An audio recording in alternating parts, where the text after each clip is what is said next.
Hi, in this video we're going to look at growth investment trusts, and we're going to answer the question, is long-term growth elusive? So recently a friend asked me, what's the top investment trust that everyone in the know buys? And I was a bit stumped. So can you guess which investment trust tops the 10-year performance league table? Is it Scottish Mortgage? Is it Alliance Technology Trust? Is it some small cap biotech fund? Well, the answer surprised me a little bit.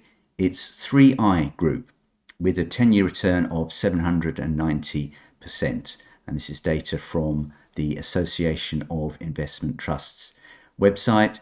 And you can pause the video and have a look. This is the top 20 investment trusts.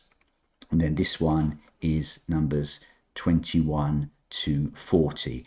And it's this group of 40 that I'll be looking at in a bit more detail to put together a portfolio to see how well that performs.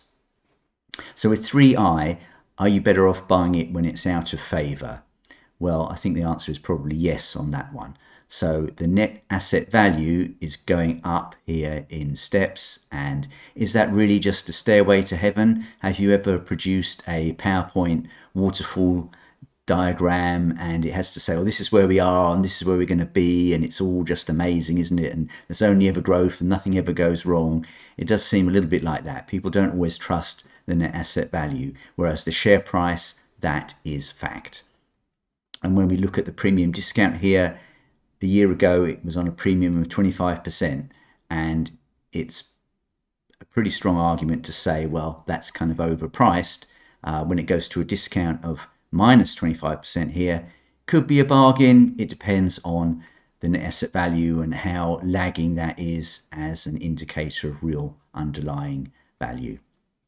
So for growth investment trusts, the various types of asset, so it could be small cap, technology, biotechnology, private equity, emerging markets. There's also some that are kind of steady as she goes. So things like JP Morgan Global Growth and Income, JP Morgan American, and Foreign and Colonial Investment Trust. If you're looking for a small cap growth investment trust, it'll generally be at a discount to net asset value, so it will be better value than the equivalent open-ended investment company. So bear that in mind. There's also a fund of funds that invests in growth investment trusts. It's the CT Managed Portfolio Growth. It's interesting to look at its holdings. It's got HG Capital number 1. That's a very good investment trust, but it's also got things like Ruffer in there and capital gearing. So some more defensive investment trusts that are fairly low yield. It's also interesting to look at what it doesn't hold. It jettisoned Baillie Gifford funds from the top 10 quite a long time ago. So we've got the performance here, which is not that great really. And don't forget that you have to pay fees on top of the fees that these funds already charge.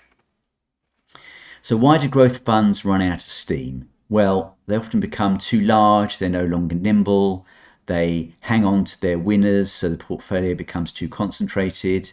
They make a change in strategy for the worst, such as Chinese unquoted companies, which is very high risk. Personnel can change, particularly those behind the scenes, such as some of the analysts that are really doing the hard donkey work to find the better companies.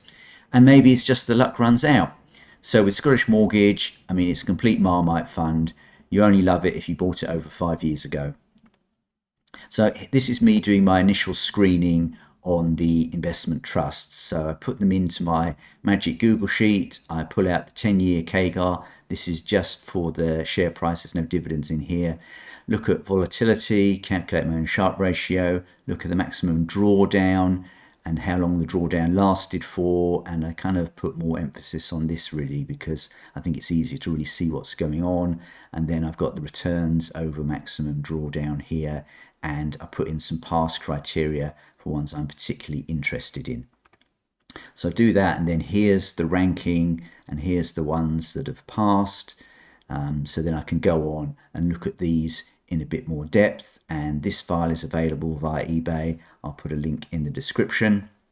So initially I'm running portfolio correlations, so I don't want things that are just a copy of something else I've already got, because then my returns will all move in the same way at the same time, and I can face some rather large drawdowns on the portfolio. So first of all, check the correlations.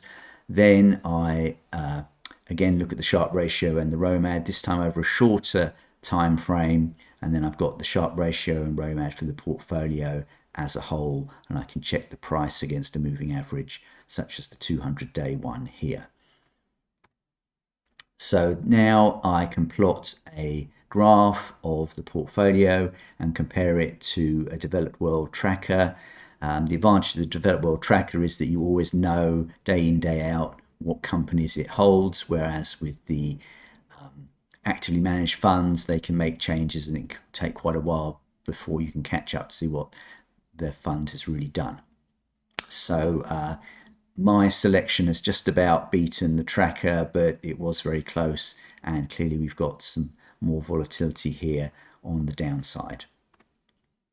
So there's also a growth portfolio at Interactive Investor. I've taken some of the investment trusts in that portfolio and then also added in some of the managed growth fund portfolio here. Again, put in all the numbers, got the Sharpe ratio and the ROMAD again, and then this one is actually underperforming the developed world tracker. So what conclusions can we draw from all of this? Well, I would say that growth investing is currently out of favour, but that can mean better value for those who are brave. Drawdowns in investment trusts can be large, partly because of the price to net asset value cycle. Past winners can easily become unstuck, and most fail to adequately communicate what their edge is. So you don't really know what they're doing that could cause them to outperform. Consistent growth is, I believe, elusive for most funds. And successful investors target mid-single-digit performance over an economic cycle such that they avoid performance chasing and the need to be always looking for the next big thing. I hope you liked the video. Please leave some comments, give it a like, and subscribe to the channel.